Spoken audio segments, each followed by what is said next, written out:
안녕하세요. 모두가 사는 교회 올리브교회 박종범 목사입니다. 오늘도 하나님의 은혜와 평강이 우리 주 예수 그리스도 안에서 저와 우리 모두에게 넘쳐나길 주 이름으로 축복합니다. 오늘은 히브리서 9장 23절에서 28절 말씀에 근거해서 구속주이시며 심판주이신 예수 그리스도라는 제목으로 하나님의 말씀을 전하도록 하겠습니다.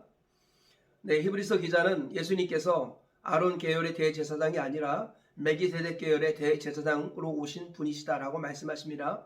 그리고 땅에 있는 모든 희생제사는 하늘 제사의 모형이다라고 말씀하고 땅에 있는 모든 성소도 하늘 성소의 모형이다 이렇게 말씀하고 있습니다. 오늘뿐만 아니라 예수님은 구속주일 뿐만 아니라 동일한 심판주라고 오늘 본문에서 말씀하고 있습니다. 어떤 의미인가 조금 더 자세히 살펴보도록 하겠습니다. 먼저 오늘 본문 말씀을 세 가지 정도로 정리하겠습니다. 첫째로 예수님은 양이나 소보다 더 좋은 제물로서 하늘 성소의 제사에 드려졌다라고 히브리서 기자가 말씀하고 있습니다. 오늘 본문 23절 이하에 이렇게 말씀합니다. 그러므로 하늘에 있는 것들의 모형은 이런 것들로서 정결하게 할 필요가 있었으나 하늘에 있는 그것들은 이런 것들보다 더 좋은 제물로 할지니라. 예수님은 죄가 없는 하나님의 아들이시기 때문에 죄 많은 우리들을 대속할 수 있었지요. 그래서 양과 소보다 더 좋은 제물로서 하늘 성소의 제사에 드려지게 된 것이다 라고 말씀하고 있는 것입니다. 둘째로 예수님은 자기를 단번에 드려 우리의 모든 죄를 사하시려고 세상 끝에 나타나셨다라고 히브리서 기자가 말씀하고 있습니다. 24절 이하에 이렇게 말씀하고 있습니다. 그리스도께서는 참 것의 그림자인 손으로 만든 성소에 들어가지 아니하시고 바로 그 하늘에 들어가사 이제 우리를 위하여 하나님 앞에 나타나시고 대제사장이 해마다 다른 것의 피로써 성소에 들어가는 것 같이 자주 제사를 드리려고 아니하실지니 그리하면 그가 세상을 창조한 때부터 자주 고난을 받았어야 할 것이로되 이제 자기를 단번에 제물로 드려 죄를 없이 하려고 세상 끝에 나타나셨느니라.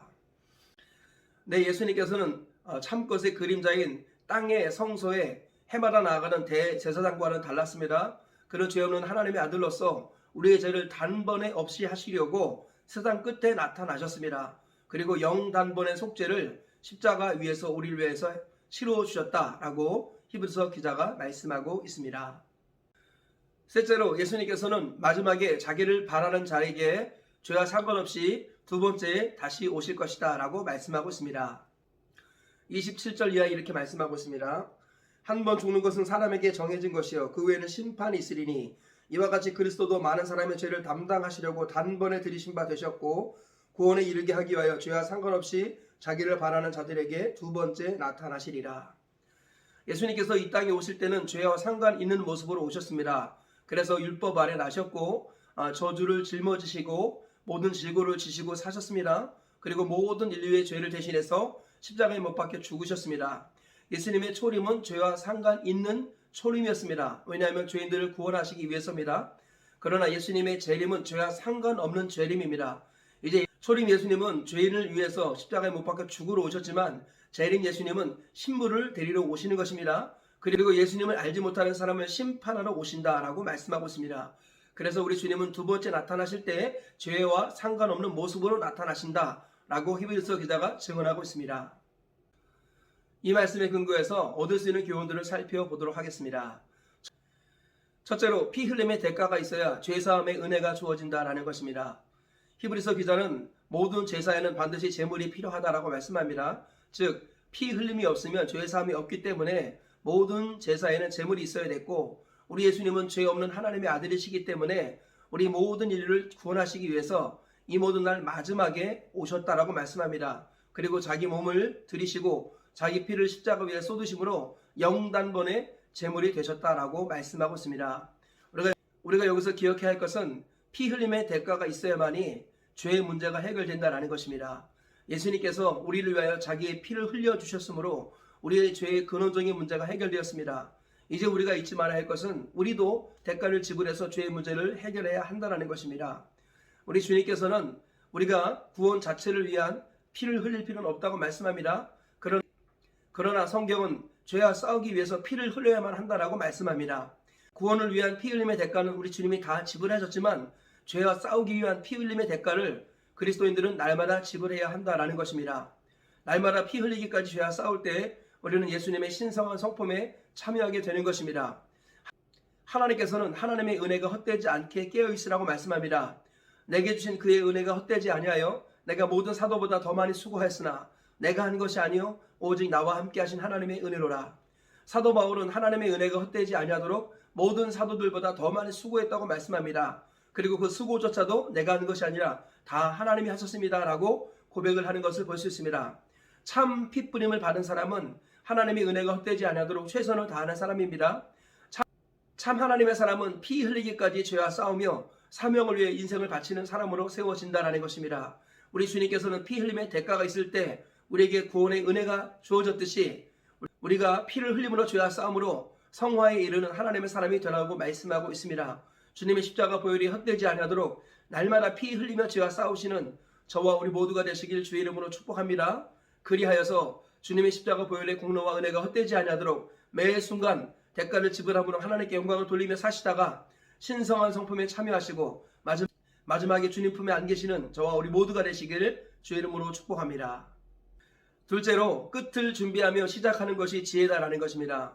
오늘 본문에서 히브리서 기자는 예수님께서 우리 모든 죄를 용서해 주시기 위하여 마지막에 영단번의 제사로 자기 몸을 들이셨다고 말씀합니다. 그러면서 히브리서 9장 27절 말씀을 하지요. 사람이 한 번 죽는 것은 정해진 것이요 그 후에는 심판이 있으리라 라고 말씀합니다. 이 모든 사람은 죄를 범하였고 죄의 삭은 사망이라고 말씀합니다. 그래서 모든 사람은 한 번 죽게 되어 있습니다. 그리고 죽음 이후에는 심판을 받게 되는데 심판을 통하여 생명의 부활에 이를 자가 있고 사망의 부활에 이를 자가 있다고 성경은 말씀하고 있습니다. 우리 주님께서 우리를 위하여 영단번의 속죄를 드리신 이유가 무엇입니까? 우리를 생명의 부활로 이르게 하시려고 우리를 위하여서 이 모든 날 마지막에 나타나셔서 영단번의 제사를 드리신 것입니다. 그러므로 부활하신 예수님 우리 주인으로 모셔드리고 삶의 모든 영역 속에서 예수님을 주인으로 섬기며 그분을 전하며 우리가 이 땅을 살아가야 할 줄 믿습니다. 한 번 죽는 것은 모든 사람에게 정해진 운명입니다. 반드시 그 후에는 심판이 있습니다. 심판을 준비하는 사람이 지혜로운 사람이지요. 끝을 준비하며 출발하는 사람이 지혜로운 사람입니다. 마라톤의 골인 지점이 어딘가를 확인하고 출발하는 사람이 지혜인 것입니다. 하루의 끝이 어떨 것인가를 묵상하며 하루를 시작하는 사람이 지혜로운 것입니다. 인생도 마찬가지라는 것입니다. 언젠가 끝이 있다는 것을 염두에 두고 하루를 시작하고 삶을 살아가는 것, 이것이 지혜라고 주님은 말씀하고 있습니다. 잠자리에 누울 때를 준비하며 오늘 하루를 사시고 하나님 앞에 설 때를 준비하며 인생을 살아가시는 저와 우리 모두가 되시길 축복합니다. 그래야 셋째로 재림 예수님은 구속주가 아니라 심판주로 오신다라는 것입니다. 오늘 본문에서 히브리서 기자는 예수님께서 두 번째 나타나실 것인데 그때는 죄와 상관없이 나타나실 것이다 라고 말씀합니다. 죄와 상관없이 나타나신다는 말은 이제는 구속주로 오신다는 것이 아니라 심판주로 오신다는 것입니다. 예수님의 보혈의 공로를 믿고 의지하며 정결한 신부로서 다시 오실 주님을 기다리며 주께서 피로 사신 주님의 몸된 교회를 섬기며 하나님 나라를 섬기며 살아갔던 정결한 신부를 데리러 주님이 다시 오신다는 것입니다. 초림 예수님은 죄인을 구원하러 오셨지만 재림 예수님은 신부를 데리러 오시는 것입니다. 그러므로 우리 주님이 다시 오실 때는 죄와 상관없이 즉 구속주로 오시는 것이 아니라 심판주로 하나님의 백성들을 구원하러 오시는 것입니다. 그러므로 주님이 다시 오실 때를 믿음으로 깨어서 준비하시기를 축복합니다. 주님의 재림을 사모하는 사람은 전도하는 사람이라고 성경은 말씀합니다. 이 천국 복음이 모든 민족에게 증언되기 위하여 온 세상에 전파되리니 그제야 끝이 오리라.